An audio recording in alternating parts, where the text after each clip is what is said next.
जय माता दी मित्रों, हमारे यूट्यूब चैनल में आपका हार्दिक स्वागत है। मित्रों, बहुत से लोग कमेंट में ये प्रश्न कर रहे हैं और किसी का कमेंट ये था कि वो ये कह रहे थे कि पूजा करते वक्त उनका शरीर हिलने लगता है और पूजा करते वक्त उनकी आंखों से आंसू आने लगते हैं, उनका शरीर कांपने लगता है और उनको चक्कर से आते हैं। तो ऐसा क्यों होता है, क्या कारण है इसके पीछे? देखिए मित्रों, मैं आपको बताता हूँ, अगर आपके साथ भी ऐसा होता है तो इसके पीछे शक्तियों का हाथ होता है, शक्ति की कृपा होती है। कैसे होती है?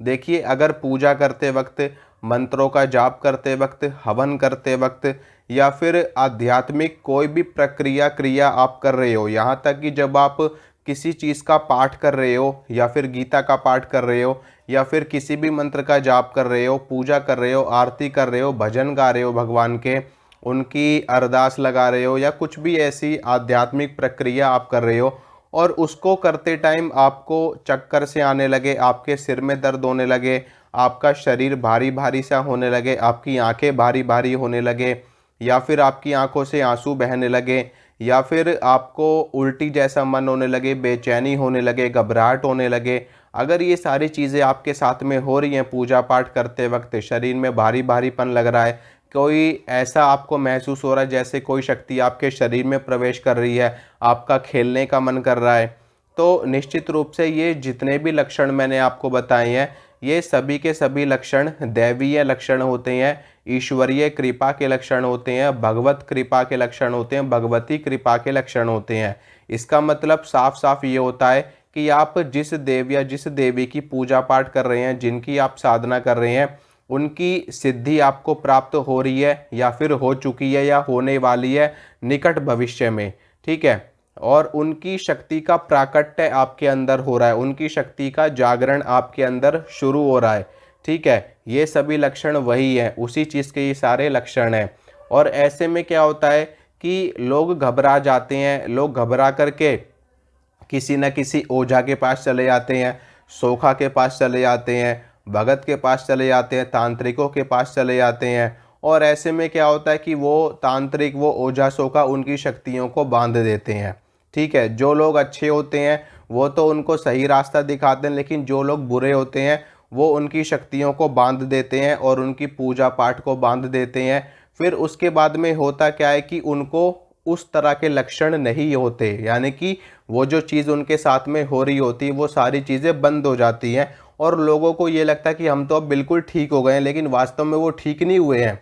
ठीक है, वो सिर्फ जो उनके साथ में घटना घटने वाली है उससे पहले की वो सिर्फ एक शांति है। जैसे कि कहते हैं ना कि तूफान आने से पहले सब कुछ शांत होता है, तो ये चीज़ भी वही है कि उनके साथ में जो बुरा अब आगे होने वाला है वो उस बुरा होने से पहले पहले की शांति है।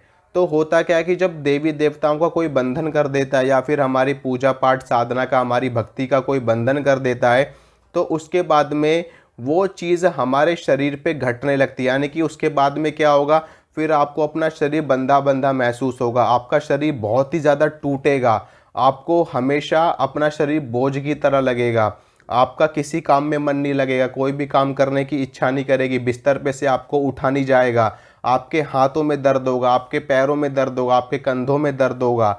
ठीक है, आप जब भी पूजा करने के लिए बैठोगे तो उस वक्त पूजा करने का आपका मन ही नहीं करेगा, आपका मन उच्चाट होगा।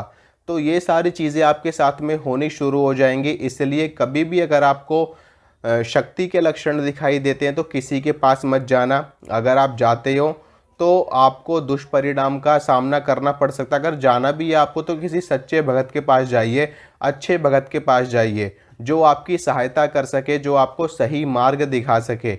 बुरे लोगों के पास मत जाना, पैसे खाने वालों के पास मत जाना।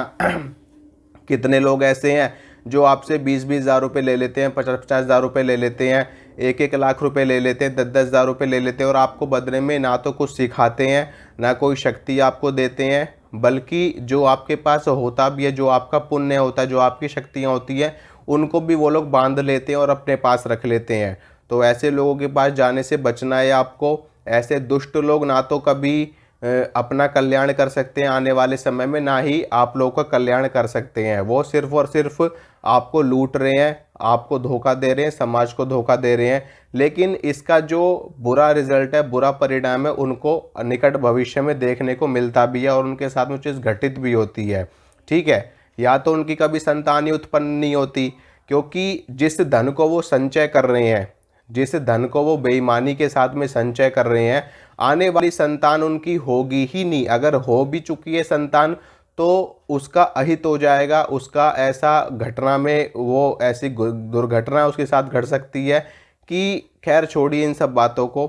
मैं आपको ये बता रहा हूँ कि इस तरह की चीज़ अगर आपके साथ में हो रही है तो आपको बस ये करना है कि जो आप पूजा पाठ अपनी साधना जब तब कर रहे हो उस चीज़ को बस आपको कंटिन्यू रखना है। ठीक है, उसको कंटिन्यू रखना है आपको, और जो आपके साथ में हो रहा है उसको आपको रोकना नहीं है, उसको होने देना है।